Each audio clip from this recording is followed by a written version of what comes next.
کرانا پڑے گی، چونکہ اسکول کے اندر جو سلیبس ہے وہ ایسا سلیبس تیار کیا گیا ہے کہ اس سلیبس کے اندر باقاعدہ کفر اور شرک کی تعلیم، اور تعلیم بھی ایسی نہیں ہے بلکہ یہ کہ وہی سوالات اگر آپ نے بچنے کی کوشش کی، ان سوالات کو یاد نہیں کیا، ان کے جوابات یاد نہیں کیے، تو وہی ایگزام کے اندر آئیں گے، وہی امتحان کے اندر آئیں گے۔ اب آپ ان کے جواب دیتے ہیں تو ٹھیک ہے، اور اگر جواب نہیں دیے تو نتیجہ کیا ہوگا؟ فیل۔ یہی ہوگا نا،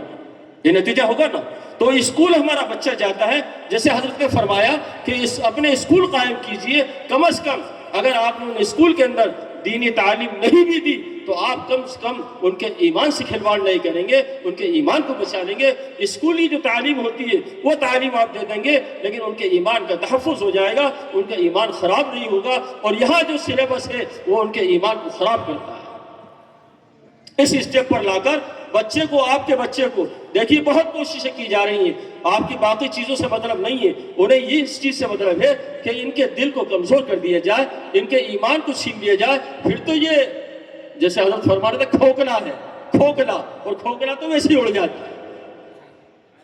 تو وہ یہ چاہ رہا ہے اس اسٹیپ پر آئے، آپ کو بچہ ہوا اور یہ بچہ اسکول جا رہا ہے، وہاں سے واپس آ رہا ہے تو اس کے ایمان کی تجدید کرانا پڑ رہی ہے، اس کو کلمہ پڑھانا پڑ رہا ہے، کیونکہ وہ ایمان پر باقی نہیں آئے۔ کچھ اور بڑا ہو جاتا ہے، آگے چلیے، آگے چلنے کے بعد میں معلوم ہوتا ہے کہ چونکہ علم تھا نہیں، اور اگر تھا بھی تو ناقص تھا، تو معلوم ہوا کہ وہ اس کے ساتھ ساتھ میں اس کو گمراہیت اس طرف سے گھیرنے لگتی ہے، کوئی دعوت کے کام میں لگ جاتا ہے، اس کو دین سیکھنے کا جذبہ ہوتا ہے، شوق ہوتا ہے، اب اس کے اندر دین سیکھنے کا جوش ہے، جذبہ ہے، لیکن چونکہ اسے لائن صحیح نہیں مل پا رہی ہے تو گمراہ کرنے والے دوسرے لوگ بیٹھے ہوئے ہوتے ہیں، یا یہ کہ بغیر دعوت کے کام کے بھی جن کے اندر دین سیکھنے کا جوش، شوق ہوتا ہے، جذبہ ہوتا ہے، آخرت کا خوف ہوتا ہے، اللہ کا خوف ہوتا ہے، کامیابی چاہتا ہے، تو اس کے اندر ایک جذبہ ہوتا ہے کہ مجھے اسلام کی نئی نئی باتیں سیکھنا ہے، اسلام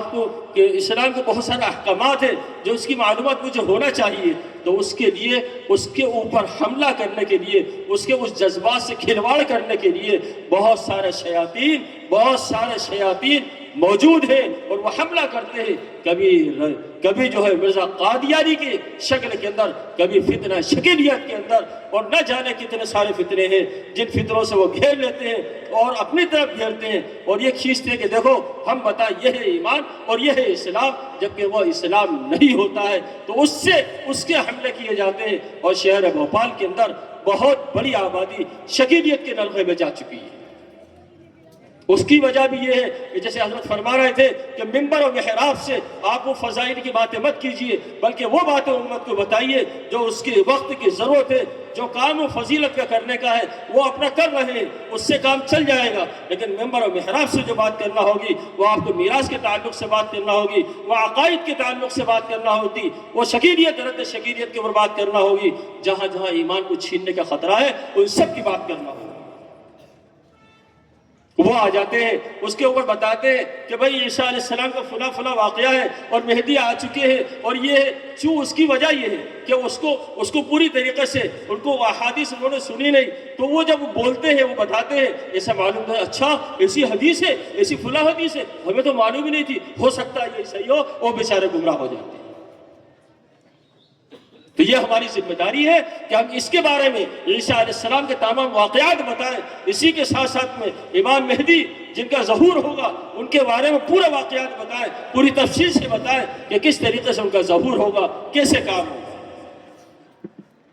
اب دیکھیے، ایمان بچانے والی باتیں شروع ہوتی ہیں، بات میں نے شروع کی تھی، وہاں ایمان چھیننے کی بات ہے، یہاں سے ایمان چھیننا شروع ماں کے پیٹ سے، پھر پیدا ہونے کے بعد، پھر اسکول جانے کے بعد میں، پھر بڑا ہونے کے بعد میں، ہر طریقے سے آپ کو گھیرنے کی فکر کی جا رہی ہے۔ تو ہمیں اس کے لیے کیا کرنا ہوگا؟ بچپن والے کے لیے اس وقت تمام اکابرین کی ایک ہی آواز ہے کہ مکاتب دینیہ قائم کریے، مکاتب قائم کریے، محلے کے اندر مکاتب قائم کریے، مسجد میں مکاتب قائم کریے، مکاتب قائم کریے، کیونکہ یہی اس وقت تحفظ ایمان کا ذریعہ ہے۔ اور باقاعدہ جمعیت علماء ہند کا ایک شعبہ دینی تعلیمی بورڈ کے نام سے پورے ملک میں کام کر رہا ہے، جو کہ منظم مکتب چلا رہا ہے،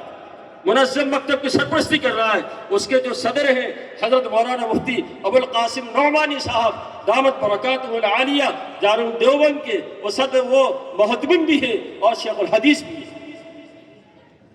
اس کے جو ناظم اعلیٰ ہیں حضرت مولانا مفتی سلمان صاحب منصور پوری، جو کہ نائب امیر الہند ہیں اور بڑے استاد حدیث ہیں دارالدیوبند کے اندر،